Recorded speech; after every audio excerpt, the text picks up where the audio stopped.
आज आप मुझे कुछ ऐसी अच्छी सी कहानी या कथा सुनाओ। आज मैं तुझे कहानी सुनाता हूँ। वो है उपनिषद से ली हुई। उपनिषद क्या होता है? उपनिषद मैंने सुना भी है, पढ़ा भी है, लेकिन पूरी तरह से मालूम नहीं है कि क्या है। उपनिषद वैसे तो वेदों के हमने भाग कर रखे हैं, तो उपनिषद उसमें हम बोलते हैं।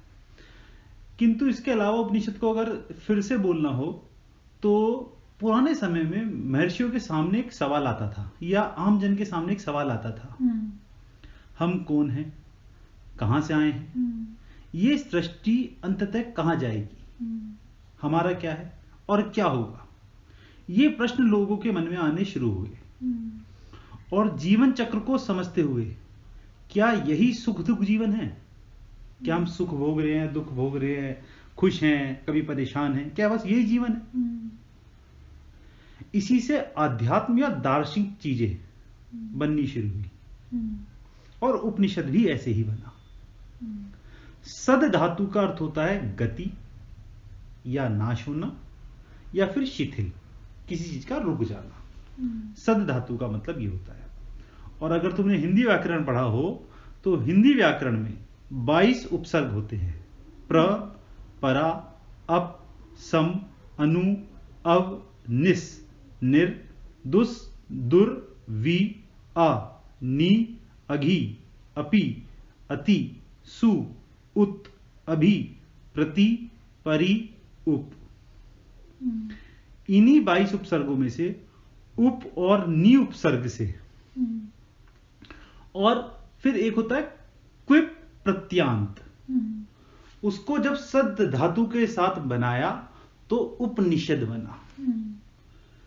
अगर इसको आर्थिक दृष्टि, मतलब इसका अर्थ क्या बना, शाब्दिक अर्थ नहीं, इसका लौकिक अर्थ हर हिसाब से, तो इसका मतलब ये बना, जो मोक्ष चाहने वाला पुरुष लौकिक और परलौकिक विषयों से विरक्त होकर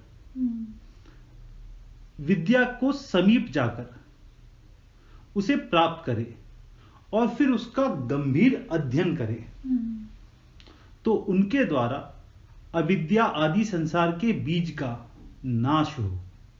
इस अर्थ के योग से ही उपनिषद बना। उपनिषद भी बहुत सारे हैं। मैं तुम्हें आज, तुमने सुना होगा बचपन में जरूर, ये सबने कहानी पढ़ी होगी, सुनी होगी। कठोपनिषद में एक सबने नचिकेता और यमराज का प्रसंग सुना हुआ होगा। आज उसी कठोपनिषद के उस प्रसंग के बारे में बात करते हैं। कठोपनिषद कृष्ण यजुर्वेद की कठ शाखा के अंतर्गत आता है। शुरुआत कुछ ऐसे रही। एक बार वाजश्रवस उद्दालक नाम के एक ऋषि थे। उन्होंने एक बार विश्वजीत नामक एक बहुत बड़ा यज्ञ करा। विश्वजीत नामक उस यज्ञ में होता क्या है कि जो भी किसी के पास होता है वो सब कुछ अपना दान करता है।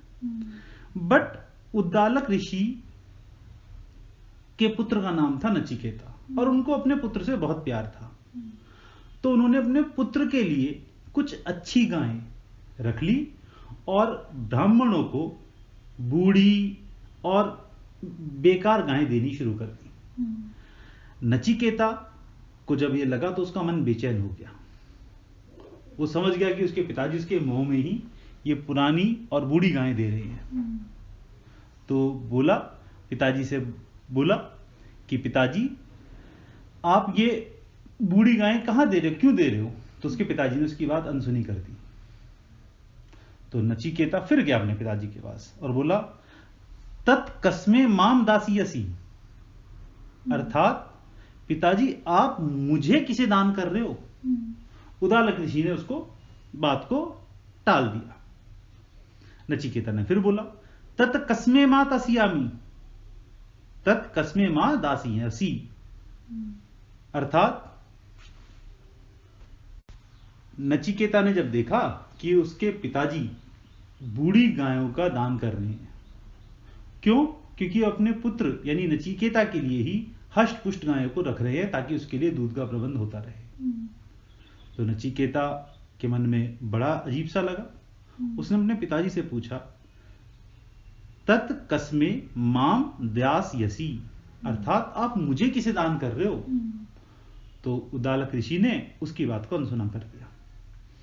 फिर नचिकेता गया, बोला तत् कस्मे माम दास्यसी।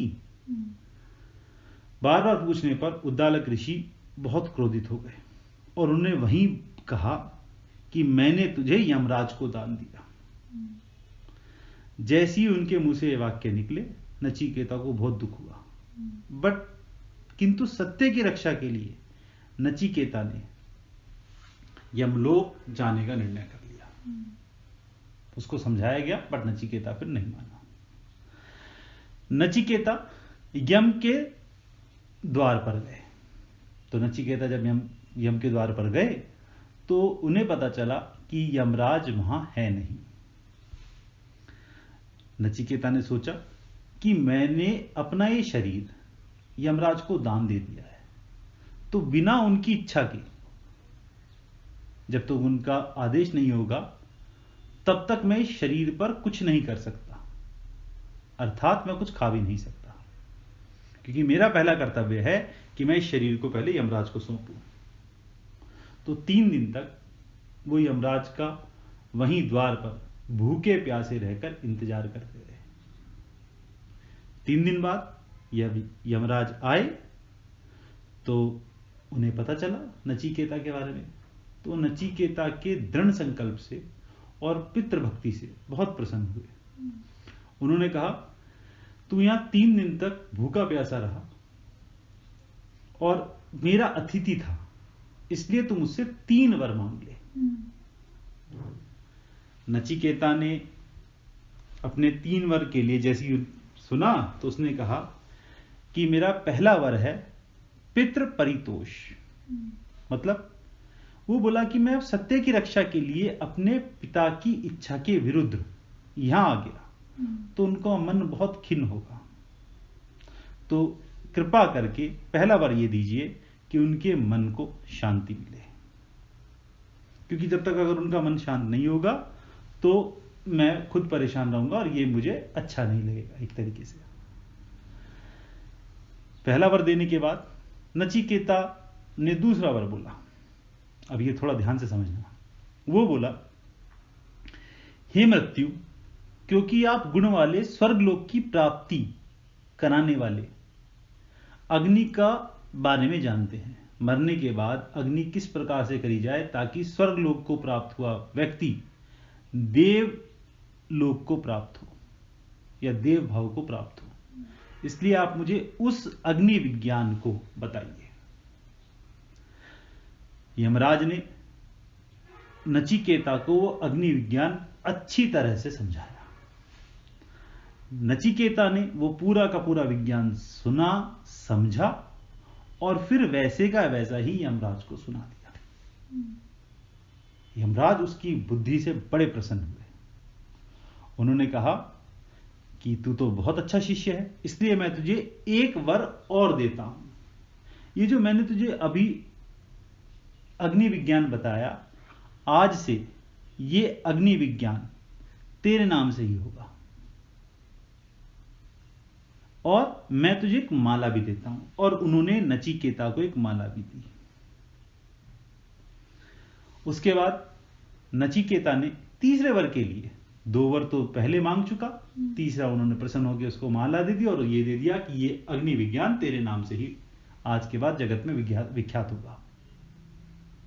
नचिकेता ने तीसरे वर के लिए कहा कि हे यम, मरे हुए मनुष्य के विषय में जो इस प्रकार का संदेह है कि कोई लोग तो कहते हैं कि शरीर, ये इंद्रियां, मन और बुद्धि के अतिरिक्त कुछ नहीं है, इसमें आत्मा नहीं है, और बहुत से जन कहते हैं कि इसमें आत्मा है। इसलिए मैं आपसे तीसरे वर के लिए यह पूछना चाहता हूं, तीसरे वर में मुझे यह ज्ञान दीजिए कि आत्मा, परमात्मा, इसका मुझे पूरा ज्ञान दीजिए। शरीर में कहां आत्मा का वास होता है, कहां कैसे क्या क्या है। जब यमराज ने यह प्रश्न सुना तो बोले कि इस प्रश्न का उत्तर समझने के बाद भी समझ में आ जाए, यह देवताओं के लिए भी सुलभ नहीं है, तो कुछ और वर मांग ले। तो नचिकेता ने हाथ जोड़कर कहा, नचिकेता बड़े बुद्धिमान थे, उन्होंने कहा यम जब आप कह रहे हैं कि इस प्रश्न को उत्तर सुनने के बाद भी कोई समझ नहीं सकता, बहुत मुश्किल है, तो ये बात भी बिल्कुल सही है कि इस प्रश्न का उत्तर देने में कोई और आपके समान सक्षम है भी नहीं। अतः मुझे आप ही इसका उत्तर दीजिए। यम बोले, नचिकेता तू कुछ और वर मांग ले, तू बहुत से पशु मांग ले, हाथी मांग ले, रथ मांग ले, विशाल भूमंडल मांग ले, अप्सराएं मांग ले, तू चिर स्थाविन जीविका मांग ले, जितने समय तक चीजों का भोग करना चाहता हो उतने समय तक तू चीजों का भोग कर, जैसा तू अपने मन के अनुसार चाहता हो वैसा कर, तू कुछ भी मांग ले, बट ये वर ना मांग।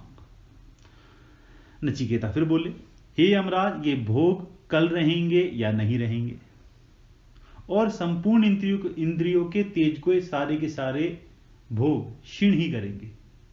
ये जीवन भी थोड़ा सा है, और आप मुझसे कह रहे हैं कि मैं नाच गाने में उसको व्यतीत कर दूं, तो आप कृपा करके मुझे मैंने जो वर मांगा उसी वर के बारे में बताइए।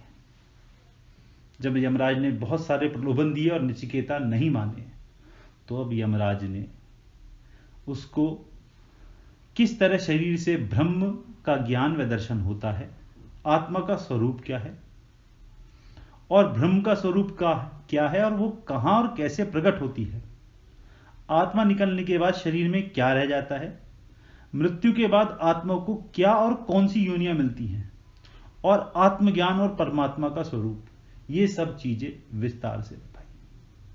तो कठोपनिषद में इस विषय में पूरा विस्तार से वर्णन है कि ये सब चीजें कहां क्या यमराज के द्वारा। ये आज की कहानी जो हम सब ने सुनी हुई है, 3 वर, बट किंतु नचिकेता को 3 और 1 वर यमराज ने और दिया था। ये हमारे आध्यात्म का या हमारे सनातन का बहुत अच्छा ग्रंथ है कठोपनिषद।